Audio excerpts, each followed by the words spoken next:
Good evening. My name's Colette. I work in the Department for Social Justice at the Bishops' Conference. I'm very pleased to welcome you to this evening co-hosted with the National Board of Catholic Women and Living and Dying Well, looking at the topic of assisted suicide. It's a very pressing issue. So I'd just like to welcome Bishop John Sherrington. He's the Auxiliary Bishop of Westminster and he's the lead bishop for life issues, and he's just going to open the evening for us. Good evening. You're all very welcome. And this is such an important discussion and webinar this evening as we face profound changes in legislation with the introduction of Baroness Meach's bill in the House of Lords, desiring to introduce assisted suicide. There is a campaign led by Dignity in Dying and also supported by the Times and the Sunday Times, which is mobilizing many people on this topic. So to be aware of that, and also the importance of our own voices against assisted suicide in this debate in the best possible way. In 2015, the Maris bill was defeated in the House of Commons by an overwhelming majority, 330 to 118. That was a most significant moment when the members of the House of Commons recognised that it was not right to change the law and therefore to protect people at this time. This evening, Colette will welcome the speakers, Robert Preston and Baroness Ilora Finlay. Their book, Death by Appointment, is a work that I found a very clear presentation on the matter and also inspired me because of the way in which it looked at the different legal, medical, end-of-life care, ethics, safeguarding questions, as well as the experience of other jurisdictions where such legislation has been passed. My concern is the care of the most vulnerable, the elderly and the dying, and the judgment from this work that the law should not be changed because it is the law that best protects them. So I'm very grateful for their research and look forward to listening to them this evening. I'm particularly concerned about the effects of any change in legislation on our institutions that care for the sick, particularly hospices who do wonderful work in palliative care, often from a religious Catholic perspective and also from other faith perspectives and other Christian traditions, and also our religious care homes and the impact on those. I'm also very interested in the way in which such legislation would change the relationship between the patient and the medical professional. So it's with those questions that I'm looking forward to this evening, and now hand back to Colette to introduce our speakers. Thank you very much. Thank you, Bishop John, for that introduction. So we're going to start this evening with a presentation from Robert Preston. Robert joined the parliamentary service after a career in Whitehall. He was clerk to the House of Lords Select Committee, which examined Lord Joffrey's 2004 assisted dying for the terminally ill bill. And from 2010 to 2019, he was the director of the think tank Living and Dying Well. Well, good evening, everyone. And it's good to see such a large number of people here. This is a very complex subject. I'm going to talk for 10 to 15 minutes, no more than that. I'm a very poor listener. I'm assuming that everyone who's listening to me is the same. There's an old saying, you know, that if you want to find the answer to something, it helps to start with the question. So just what is the question before us tonight? It's not whether assisted dying is compassionate or cruel, or whether it's moral or immoral. It's whether it should be legalised, or to be more precise, whether doctors should be licensed by law to supply lethal drugs to some of their patients with the deliberate intention that those drugs should be used to bring about those patients' deaths. Now, in law, that's assisting suicide. And that would represent a major change to the criminal law of this country. Before Parliament could responsibly go down that road, it would need to be satisfied, first of all, that the existing law isn't working, is in need of change. And if that's the case, and only if that's the case, that what will be put in its place would be better. Now, on neither count have I seen any serious evidence at all. And in the next few minutes, I'm going to explain why. Now, this is the point of risk. I'm going to share screen. I hope this works, so bear with me if it doesn't. Yes, I think it's going to work. There we are. I'm assuming you can all see the first slide that I've got. So let's kick off there. It's very easy to feel empathy with somebody who is nearing the end of, is in distress, nearing the end of their life, wants to get over it, get it over with. But in a responsible society, we don't license an action by law just because we feel we can empathize with it in exceptional circumstances. None of us, for example, would want to see a mother prosecuted for breaking the speed limit if she were rushing a desperately sick child to hospital. No one would want to see a man prosecuted for assault if he injured a nocturnal intruder who was threatening his family. Yet who would seriously suggest that we should legislate to license dangerous driving and assault in advance and in prescribed circumstances? It's hard to believe anybody would. We expect these laws to be maintained to protect all of us, and we look to see exceptional cases dealt with exceptionally. And that is precisely what happens now with what's being called assisted dying, and which, as I've said, is in law assisting suicide. The law in question is the Suicide Act of 1961. Just 60, I can't count, 60 years old. Now, that Act of Parliament decriminalised suicide 60 years ago, but it didn't legalise it. And this is an important distinction to bear in mind. Decriminalisation of an act means that charges will no longer be brought against anyone who commits that offence. Legalisation is different. Legalisation implies approval. It implies that the act is seen as acceptable. But the government of the day in 1961 was at pains to make clear to Parliament that, in the words of the minister concerned, we wish to give no encouragement whatever to suicide. The 1961 Act, therefore, it remains a criminal offence under the 1961 Act to encourage or another person's suicide, and anyone found guilty of doing that could face a stiff prison sentence. But the Act also recognised that helping somebody out of this world could cover a wide spectrum of criminality. At one end of the scale, it could be assistance given reluctantly and after much soul searching and for wholly compassionate reasons. At the other end of the scale, it could be assistance accompanied by coercion or pressure and given for malicious or self-interested motives, such as wanting to be rid of a care burden or to access an inheritance.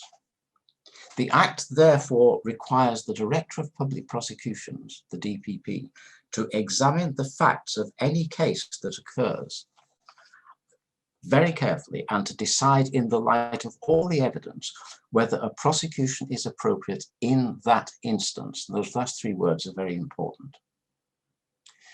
So let's just look at what the result is. In instances of assisting suicide in England and Wales, and the Act, any Act passed at Westminster would apply to England and Wales, instances of assisting suicide are extremely rare. Throughout the whole of England and Wales, we're looking at around 20 cases a year that cross the DPP's desk.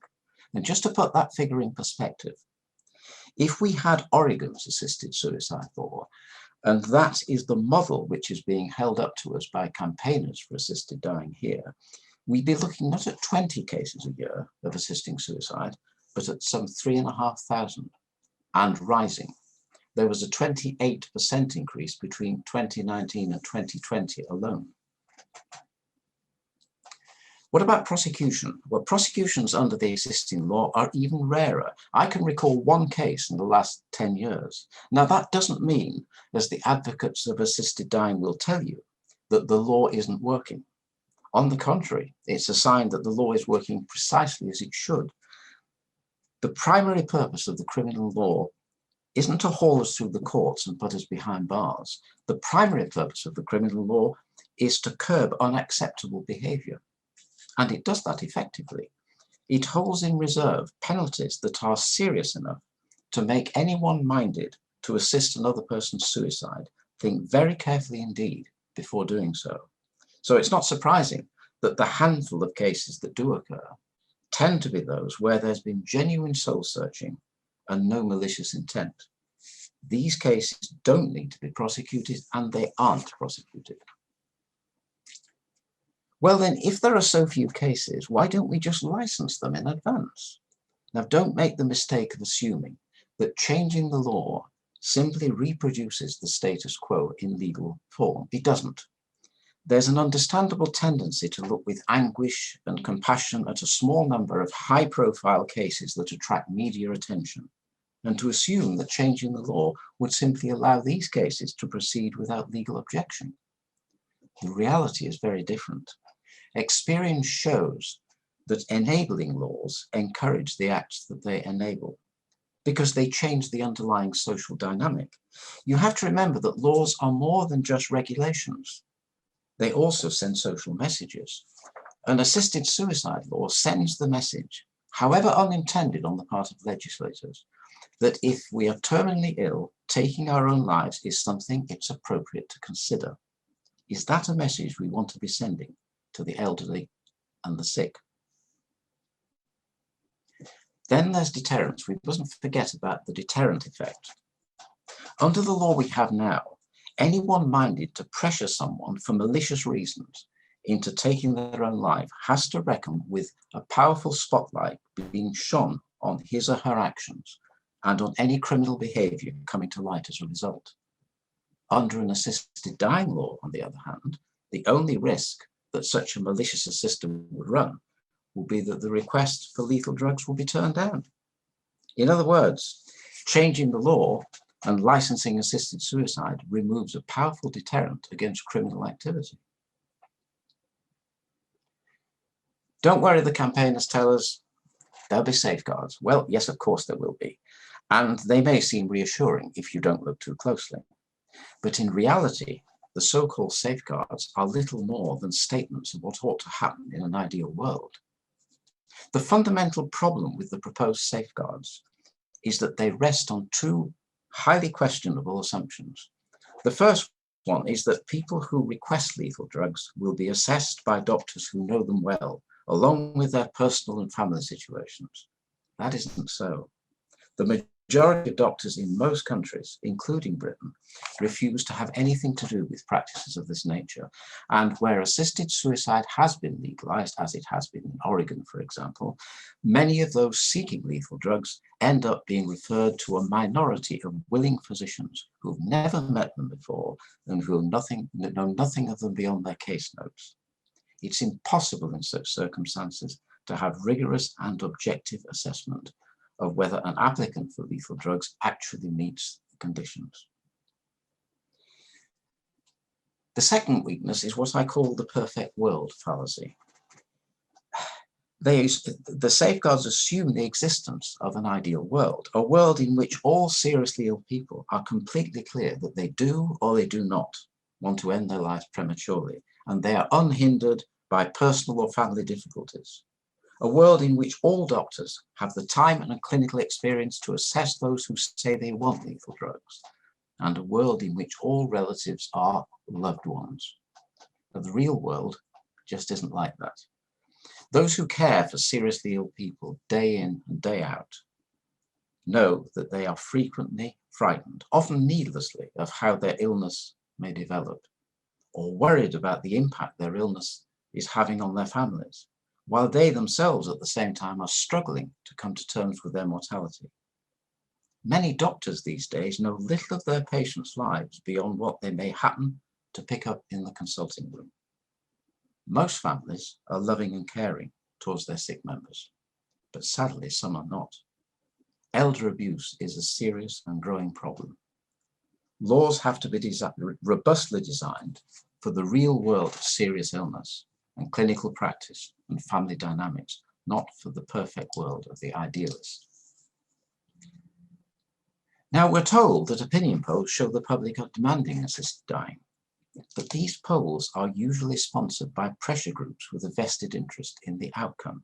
They are worded in sugar-coated and misleading language, which is designed to lead respondents to the desired answers.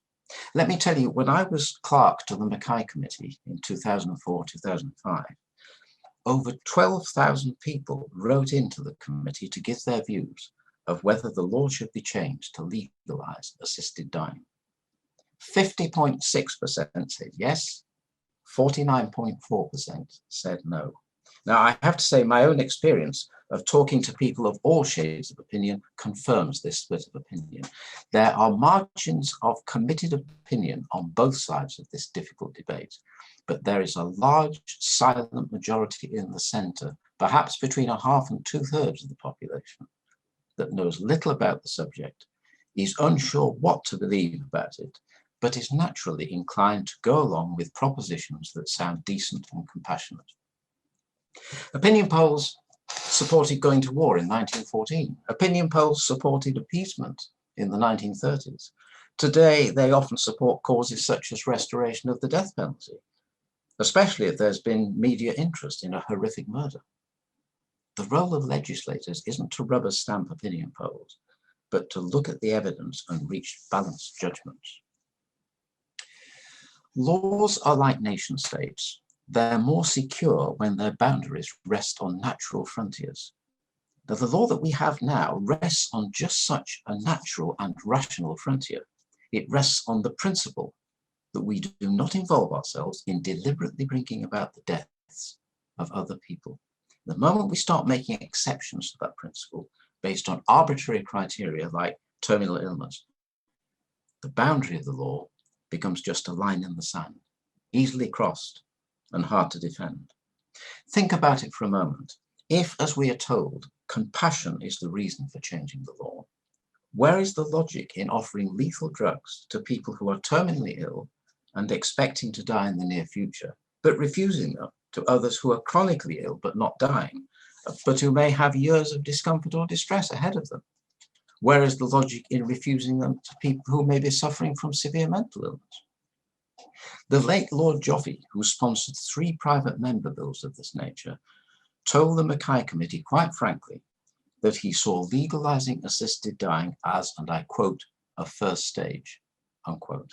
The plain fact is that these proposals, with their irrational and arbitrary criteria, contain within themselves the seeds of their own expansion. Now, I'm going to now unshare screen and let's hope this works. I think we're back now. So just to sum up what I've said, the law that we have combines deterrence with discretion. It holds penalties in reserve that are serious enough to make anyone think of assisting another person's suicide, think very carefully indeed before proceeding. But it also gives the Director of Public Prosecutions the discretion not to prosecute if it's clear that there has been no criminality involved. Now, you change that and you lose the deterrent, and you send the message, however unintended, to the elderly and the sick and the lonely, that if they are terminally ill, taking their own lives is something to be considered. The existing law accurately reflects social attitudes to suicide. What are those attitudes? We rightly treat people who attempt to take their own lives with understanding and compassion. But we are clear as a society, are we not, that suicide is not something to be encouraged or assisted. And the so-called safeguards themselves are simply not worth the paper they're printed on. Thank you very much. I'd like to turn the floor over now to Baroness Ilora Finlay. She is an independent crossbench peer in the House of Lords, a palliative medicine consultant since 1987, and she has cared for thousands of dying patients and their families, developed 7-day-a-week specialist palliative care services across Wales, and established Cardiff University's world-renowned palliative medicine diploma and masters. So I give the floor to you, Ilora. Thank you. Thank you very much for inviting me to speak this evening. I'm also going to try to share screen, and because I've put a few slides together as well, which hopefully will now work. There we go. So, as Robert's already told you, the book that we've written is called Death by Appointment, That's what the cover looks like. If you're looking for it anywhere, you can actually get it online, or you can get it in Waterstones, but you can also download it for your Kindle if you want to. Roberts really addressed the problem, does the law need to change? And that fundamental first question. And he has also addressed what would replace it. And I would just like to point out that really what the proposals do is they cut a hole in our suicide prevention policies, because they say, oh, we prevent suicide, oh, except for a few people in some specific circumstances. And that decision is going to rest on the shoulders of some doctors who may or may not know the person really very well at all. And we will assist their suicide. So we're asking people to go in two directions at once, and we're just cutting a hole in our current policies. I do also want to explain to you why stopping treatment is not euthanasia, because I think people don't understand that. And the reasons that people do seek death, and what we know from the overseas experience and what we can learn from there. And then I'll finish up with a few stories to illustrate it. I would remind you, though, that when we talk about dignity, what do we mean? It isn't about whether you're continent or not, whether you can walk, whether you can cook your own meals. Dignity is about having a sense of personal worth. It is about knowing that you have a role, that you are of value in the world, whoever you are, wherever you are. And as Cicely Saunders said, and she was the founder of the modern hospice movement, you matter because you are you, and you matter to the last moment of your life. We will do all we can, not only to help you die peacefully, but also live until you die. That is what the whole of the palliative care hospice movement is trying to support people do, to live until they die. Recognizing, of course, the boundaries that their illness may impose. Now, the campaigners will tell you that this is all about unbearable pain and unbearable suffering. Well, I think we need to be very clear about pain for a start. Pain is multifactorial. It's made up of lots of components. Physical pain feels much, much worse if you're in emotional turmoil, you're socially isolated, and you have spiritual conflicts and turmoil within you. Now, looking at the Canada data that's just been published from 2020, they had over 1,000 cases where loneliness was being given as a contributory factor to the person wanting to go for euthanasia, because by and large it's euthanasia there. So that's the social and the societal impact rather than physical pain. If I see somebody with physical pain and it's not coming under control quickly, I ask myself, what have we missed? What tests do we need to run again? What have we not thought of? Because in my experience of thousands and thousands of people, when there's been physical pain that's been difficult to get under control, there's either been overwhelming emotional and social distress, which we had to help the person tackle and deal with and sort out, or there was something that people had missed in previous investigations, such as a fracture or whatever, because please remember, doctors are fallible. Now, what about morphine? It's said, oh, but you're killing patients with morphine. Well, we're not. Morphine kills the pain, not the patient. It's a jolly good drug if you have pain that is opioid responsive, that's morphine responsive. And the idea is that you raise the dose gently in stages up until you get above the pain threshold. You may need breakthrough doses as well at times, but you try to keep a steady state of drug below the level of toxicity. And toxicity is always higher, it's this line at the top, than the pain threshold. And when you get into toxicity, that's when you get drowsiness, that's when you get the respiratory rate slowing.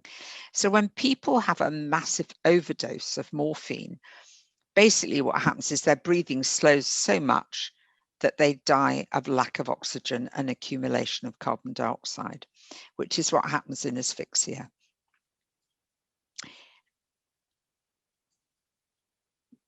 But what about palliative care? Well, what are we doing? It's the science of helping people as they die.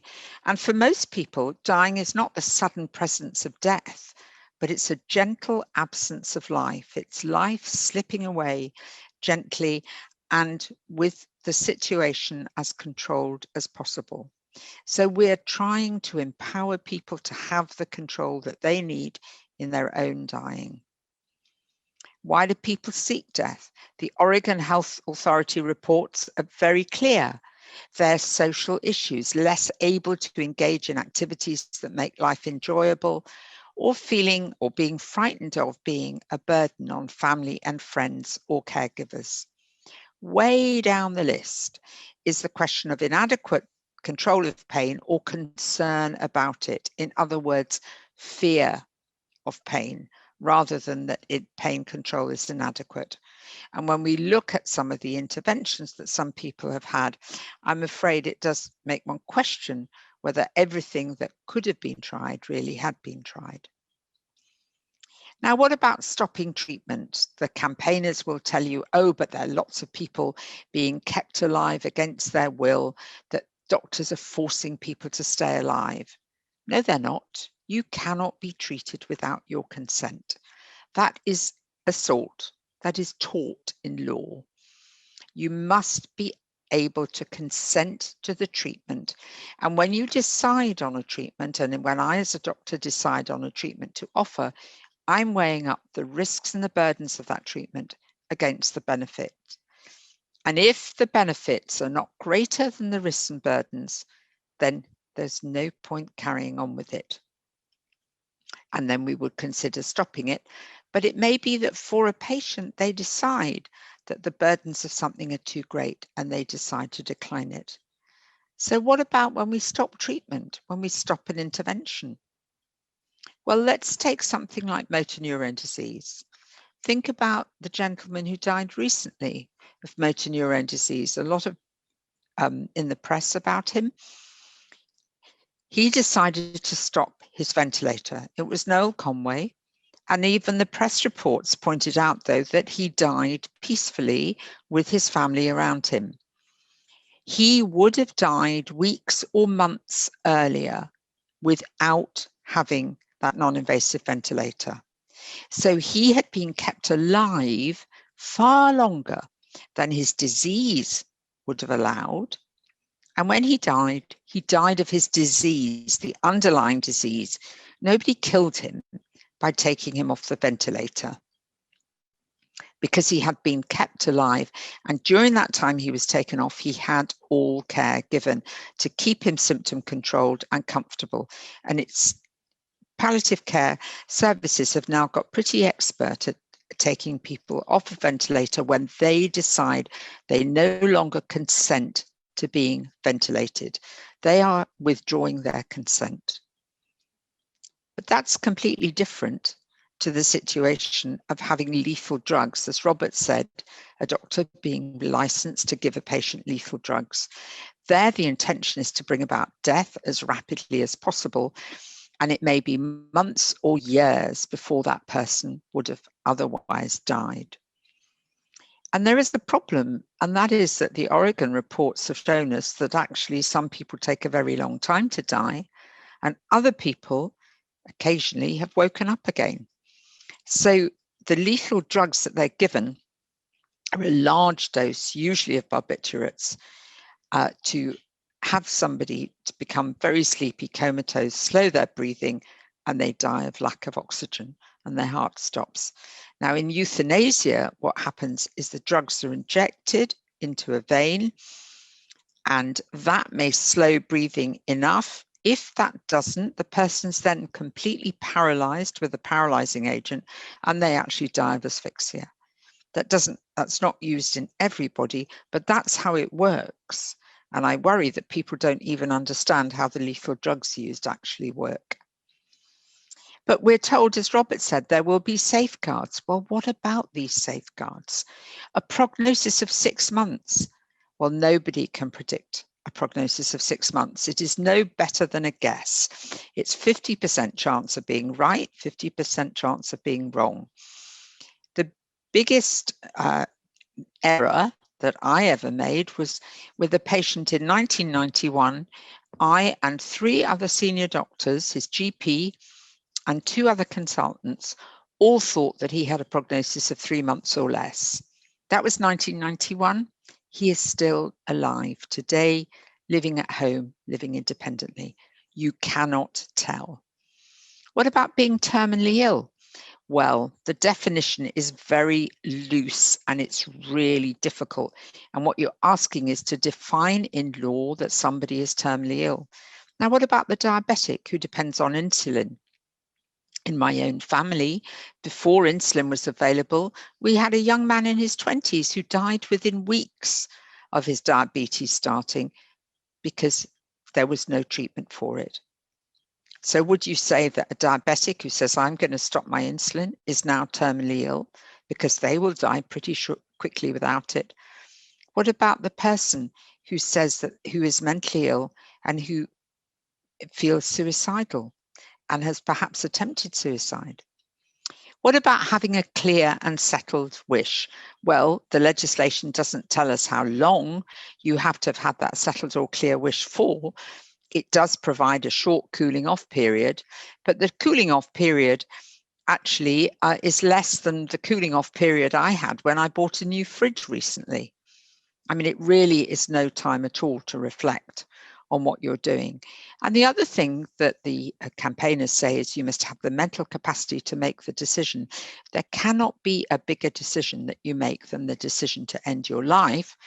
And the Mental Capacity Act is very clear that nothing in that act can be used with the intention of bringing about death. And we know, sadly, that many doctors are really very poor at assessing mental capacity anyway, and there can be all kinds of influences on it. And of course, the one that we really worry about most is how do we detect coercion? So the settled clear wish, how do we know that somebody hasn't been coerced? We don't know what goes on behind closed doors, but we do know that there's a lot of elder abuse. We do know about domestic abuse. But as a doctor, I really don't know. And I have been surprised on many occasions that what I thought were a loving family turned out not to be in the end. What about other countries though? Robert's pointed out to you that the Oregon type figures would give us over 3,000 deaths by assisted suicide in England and Wales, because this isn't a tiny number. But if we look at what happens when you add in euthanasia, and I would point out that it takes a lot more courage to take a glass and drink down a large quantity of pretty horrible tasting lethal drugs. It's much easier just to put your arm out and have the doctor inject into it. But Dutch style euthanasia would result in probably about 23,000 deaths, because there 1 in 24 of all deaths from all causes are now by euthanasia. And if we look at Canada, after only 4 years, they've got nearly halfway to that figure already in terms of the population, and the numbers are rising. And these are the numbers just to show you what happens. This isn't a tiny number. The numbers go up in each country. We know in Belgium, for example, that about 40% are not reported.